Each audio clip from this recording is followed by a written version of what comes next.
Kierzek, on va parler justement avec vous des fortes températures qui touchent la France.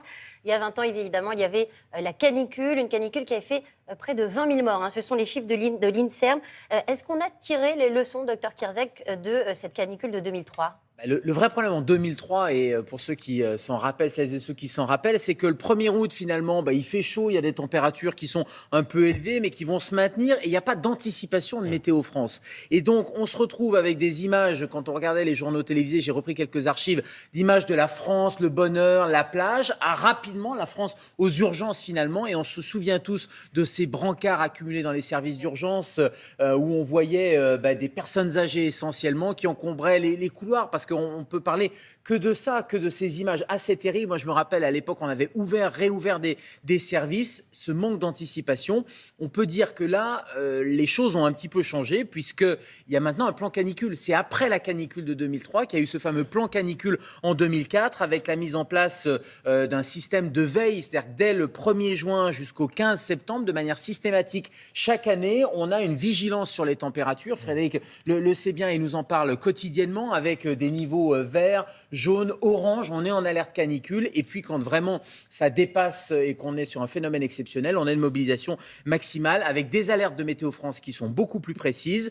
Et puis, rappelez-vous aussi, suite à la canicule de 2003, il y a eu ce fameux lundi de Pentecôte qui était censé... Mais oui, on travaillait. Alors maintenant, c'est ce jour de solidarité qui peut être n'importe quand dans l'année. Et l'objectif, c'était de dégager de l'argent pour pouvoir le mettre sur les personnes âgées et sur, justement, l'amélioration de la prise en charge. Alors, il y a toujours ces journées de solidarité. C'est vrai que l'affectation des crédits, on n'en a pas forcément vu la couleur, ni en amont dans les services médico-sociaux, dans les structures médico-sociales, ni à l'hôpital. Mais ça veut dire, Gérald, effectivement, que ces moyens qui ont été plutôt annoncés à l'époque, on a mis en place des dispositifs, ils ne sont pas arrivés dans les hôpitaux, dans les structures qui accueillent les personnes âgées ? C'est là où le bas blesse, c'est-à-dire qu'il y a dans la chaîne, j'allais dire, de prise en charge des personnes âgées, parce que le problème de la canicule de 2003, c'était vraiment cette surmortalité chez les personnes âgées. Il y a le problème du médico-social, les EHPAD, les structures dans lesquelles on doit accueillir. Alors bien sûr, il y a eu plein de choses. Il y a eu un plan bleu qui a été fait. C'est pas le plan blanc, pas le plan rouge, c'est le plan bleu. Et ce plan bleu, il prévoit des procédures en cas de crise sanitaire, de canicule,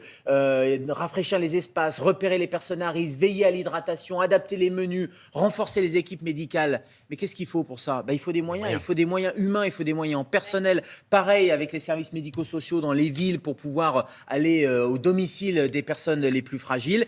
Les moyens, il manque de personnel, on le sait à chaque fois. Et puis ça, c'est l'amont avant d'arriver à l'hôpital, pour éviter le séjour à l'hôpital. Mais à l'hôpital, c'est la même chose. Regardez les unes encore cette année, regardez Libération la semaine dernière, les unes de tous vos journaux en région. On voit l'hôpital en état d'urgence, urgence fermée, la crise sans fin, urgence en détresse. C'est août 2023, c'est-à-dire qu'on est 20 ans après, et on voit bien que ce manque de moyens, en particulier de personnel, il est toujours criant, ce qui veut dire qu'on a une crise structurelle qui s'est aggravée depuis 20 ans. Oui, donc on fait quoi concrètement ?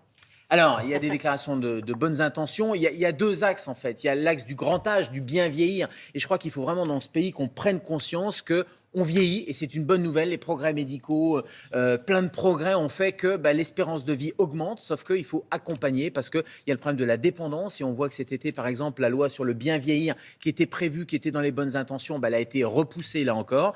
Et puis, le deuxième volet, le deuxième grand axe, c'est les hôpitaux. Parce qu'on voit bien qu'on ne va pas pouvoir se passer des hôpitaux. Et à chaque fois, alors là, c'est la canicule, mais l'hiver prochain, ça sera la grippe ou le Covid. On voit bien que tout phénomène sanitaire se répercute sur l'hôpital et que la situation, elle est assez catastrophique. Juste une pensée pour les collègues de Saint-Tropez qui ont été obligés en plein mois d'août de fermer les urgences, ce qui est complètement hallucinant, et on est 20 ans après la canicule.